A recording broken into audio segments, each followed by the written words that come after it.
Hey everybody, back from 2015, where people wear their pants inside out. But since I'm back in 2014, we don't do that right now. So I'm going to make sure to tuck these in. We don't do that style till next year. I'm back with another movie review. This time I'm continuing the Back to the Future series, Back to the Future Part 2. And like I said before, this is my favorite series of all time. Part 1 was my favorite movie of all time. So we'll see how this holds up compared to Part 1, in my opinion. So yeah, we'll go ahead and get started. First of all, we'll go by the characters. You got Michael J. Fox playing Marty McFly. You have Michael J. Fox playing Marty McFly Jr. You also have Michael J. Fox playing his daughter, Marlene McFly. Yes, he played his own daughter. We'll talk about that in a little bit, see what my opinion on that is. You have Christopher Lloyd again playing Doc Brown. You have Leah Thompson playing, again, his mother, Lorraine. Thomas F. Wilson is back as Biff, Old Biff, and Griff. If you're confused already, it's okay. It'll make sense. And you have Crispin Glover. Oh, wait a minute, no you don't. They had problems, and Crispin Glover couldn't agree to terms, so now we have shots of George McFly that's either A, confusing the audience where he's floating upside down in the future, or you have a flashback of Part 1 that's cut into this movie. So we'll discuss that also. So there we go. A lot has changed, even though in the very beginning you get the same scene as you did before, where Marty, at the very end of Part 1, you get Marty seeing his truck for the first time. His girlfriend Jennifer comes in here, which is also played by somebody else here. And so they had to recut this whole scene. And this is 4 years after Part 1 was filmed. So this is 1989 already.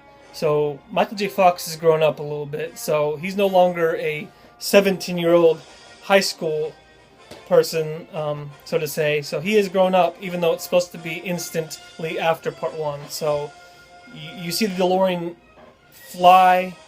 And in fact, here. This might be stupid, but here. So you got the DeLorean right here, and it flies, and then goes and disappears. And they have Biff, 1985 Biff, who saw this. So basically, they go to 2015, which this is 1989's version of 2015, because when you see it to today's standards, this is supposed to be next year, which is absolutely amazing. As a Back to the Future fan, you never thought that this day would come, but I don't know if I'm disappointed. I don't get any hoverboards. I don't got flying cars. And I don't have the Cubs winning the World Series. Even though I'm not a Cubs fan, it would be amazing to see them actually win for once. So yeah, you're back in Times Square, jeez. You're back in Hill Valley, the Hill Valley Square, and it's definitely the future, but in the 80s fashion, and I'm talking about pink everywhere. You learn that you see Biff, old Biff, who's in his 70s, I believe, and his grandson Griff. We never learn who Biff's son is, but you see his grandson, which is played by Thomas F. Wilson again, and he's just like Biff was in the 50s, a punk, and then you also meet Marty's son, Marty Jr., who's amazingly looks just like him, but he's a wimp. Yes, he's a wimp. So what happens is, there's going to be a mess where he's going to end up going to jail because of some incident that happens, and that's why they're there initially. So you also find out that Marty does not like to be called chicken. They never mentioned this in part one at all, but all of a sudden he does not like to get called chicken. So watch out! Don't call him chicken, because you'll hear it from him. So they change events. Marty also he was given some money, and he buys a sports almanac that covers from 1950 to 2000. So he's got a good 15 years that he can actually bet on sports and will never lose. So what happens is Doc finds out, and they're about to go back to 1985 when he sees it. He tosses in trash, and they leave. They did not know this, but behind a closed door, Biff was paying attention, and he saw the DeLorean and noticed that they were time travelers. So he took the book. Oh, by this time, also, the cops had picked up Jennifer Parker and brought her home because the fingerprints are exactly the same. So they brought her home. So they had to go get her before they actually go back to the past to 1985. So Biff follows them over to their house, and as they're going to do their thing, Biff actually steals the time machine, goes back to 1955, and gives the almanac to his self. And that's another thing about this movie that's different, is the technology has gotten a little better when it comes to making movies. So you're able to put the same actor into the same shot. So you have old Biff and young Biff next to each other talking to one another. So it's, and back then it's amazing when you first see this. It's like, oh wow, to today's standards, it's not great, but compared to part one, they would have never been able to do that in 1985. And that's when you also see the life of what Marty has become. He got hurt and didn't make anything of himself. So he's trying to become a musician again, and you see his family. He's married to Jennifer. I've got kids, and that's when you find out that Michael J. Fox plays his own daughter, and you're like, ugh, why? I don't know. I mean, I guess they were trying to make it funny, I guess, but to me, I would want they could have put Jennifer Parker. They could have put her as the daughter, So I think it's kind of weird when you see her going down the stairs and pretend to be the daughter. So whatever, it's good. I mean, you see a lot different characters from Michael J. Fox. So basically, what happens is Biff gives the almanac to his younger self, and that's going to change the future as they all know it. So they get Jennifer. Jennifer has passed out because she saw herself, and they both passed out. It's kind of a funny moment, that they both witness each other and both passed out the exact same way. So they grab her and they go back to 1985. He gets dropped off at his house, and everything's different. I mean, this place is bad. What happened was, of course, Biff is the richest person in the world. He changes Hill Valley. They call it Hell Valley, is what it seems like, actually. So from right on off the bat, you notice that it's not the same, because you get to Marty's house, and their family doesn't live there. Their family doesn't live there. It's another family, and he tries to sneak into his bedroom, and it's a girl's room now. So he gets ran off, and that's when he finds out that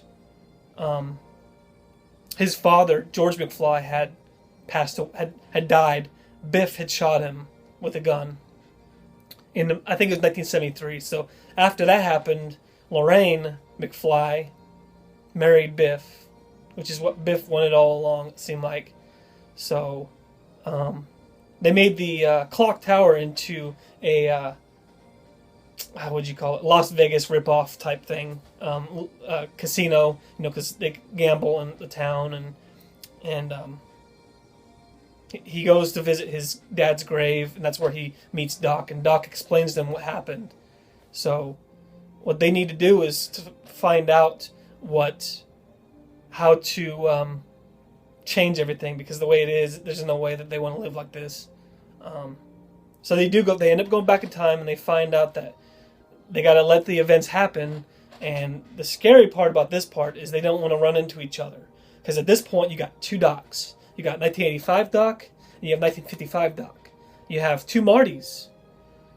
The current Marty, which we are watching in this film, and the Marty from Part 1. So it's awesome. It's pretty good to watch this, because it's nerve-wracking. You're like, oh man, what's going to happen? So basically, to just cut it a little bit short, everything works fine. They get the book back and they burn it, because if Biff doesn't have the book to bet on sports, then he'll be fine. Everything will be fine, which it does happen. So they're burnt. Then they'll burn in the almanac, and that's when the weather starts acting up. Remember Part 1? They had the terrible storm. Well, the DeLorean itself gets struck by lightning, and then it disappears. And then that's when you instantly get a car. I think it was by Western Union. Yeah, Western Union delivered a letter to Marty that had been sitting there for 70 years. And that's when you find out that Doc had been struck by lightning, and the vehicle got sent back to 1885. So the only way to get this resolved for Marty was to go talk to Doc, which is the 1955 Doc. So he goes back there, and you witness the end scenes of Part 1, where Doc is helping the other version of Marty get back to 1985. That happens, and then he sees Marty, and is confused because he just sent him back to the future. He tells him that no, he did, but he was sent back, and that's when you get Great Scott, and he passes out, and that's it. And then at this point, we already know that there's going to be a Part 3. In fact, if I'm not mistaken, when I watched this in theaters, they had the previews at the end of this of Part 3. So we know they were actually filming, as soon as this got done, had already started filming Part 3 before this one even got finished, wrapping up. So it was back to back. So that's it. Again, Part 1 is my favorite of all time. Part 2, it's great. I mean, I do recommend it. However, I do give it 8 out of 10. It holds up still to these days, but just don't be surprised when you look at 2015 and laugh, because it's just nowhere close to it, which we should have found out. But, back in the 90s, early 90s, you almost think that's how it's going to happen. You really think that there's going to be hoverboards and flying cars. So, again, strong 8 out of 10. Highly recommend watching Back to the Future 2. Have it for your collection. I didn't mention this in my last one, but you'll notice that these are my Blu-ray discs, but they're not in the Blu-ray case. It comes as a trilogy, and that, I don't even know where it's at, honestly, but that case is horrendous. So when you buy the set, it is absolutely horrendous to try to get them out. So what I did is I took my DVD cases, these are just DVD cases, and I put the Blu-ray disc inside of there. So much better. I recommend doing that, because if you don't have the set that I was talking about and you do get it, you'll know what I'm talking about. It's absolutely horrendous the way that they did that. So for us fans, ridiculous. So I will see you next time. I am going to get out of here because I need to go back to 1885, and then I will come back and I will review Part 3 right afterwards. So I will see you next time, and get ready for the Old West. Have a good day.